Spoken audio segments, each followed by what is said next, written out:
CPIM-നെയും പിണറായിയെയും തകർക്കുന്നതിന് വേണ്ടിയുള്ള ബോധപൂർവമായിട്ടുള്ള ഇടപെടലാണ്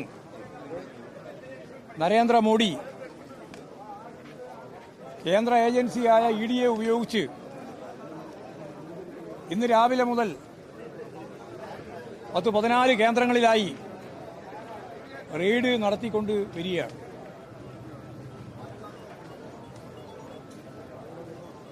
പിണറായി വിജയനുമായി ഇതിന് യാതൊരു തരത്തിലുള്ള ബന്ധവുമില്ല എന്നെല്ലാവർക്കും അറിയാം. എക്സ്ലോജിക്കിന്റെ കേസ് തന്നെ KMRL-ലുമായി ബന്ധപ്പെട്ട ഒരു കരാർ അനുസരിച്ച്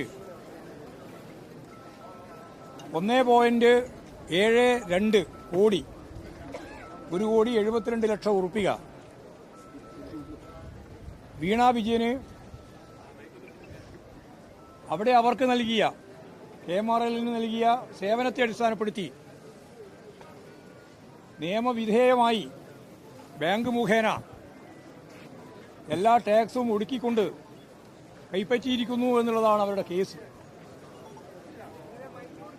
ഇന്ന് കേരള നിയമസഭയിൽ അംഗവും മന്ത്രിസഭാംഗങ്ങളുമായ 2 പേരുടെ പേര് അതേ ഡയറിയുടെ ഭാഗമായിട്ട് തന്നെ ചേർത്തിട്ടുണ്ട്. ആ 2 പേര് ഇന്നും മന്ത്രിസഭയിൽ അംഗങ്ങളാണ്. അവർ 2 പേരും അത് സമ്മതിച്ചിട്ടുണ്ട്. ഞങ്ങളിങ്ങനെ പൈസ വാങ്ങിയിട്ടുണ്ട് എന്ന് സമ്മതിച്ചിട്ടുണ്ട്. അവർക്കെതിരായിട്ട് കേസില്ല. വീണ വിജയന്റെ അച്ഛൻ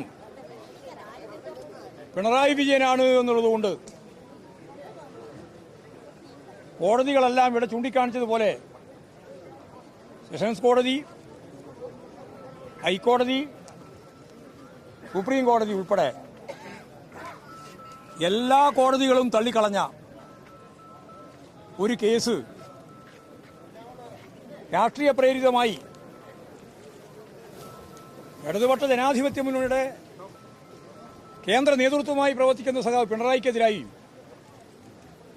അതിന്റെ രാഷ്ട്രീയ പാർട്ടിയായ CPIM-നെതിരായും കടന്നാക്രമണം നടത്താൻ ബോധപൂർവം കെട്ടിച്ചമച്ചുണ്ടാക്കിയ ഒരു സംഭവം.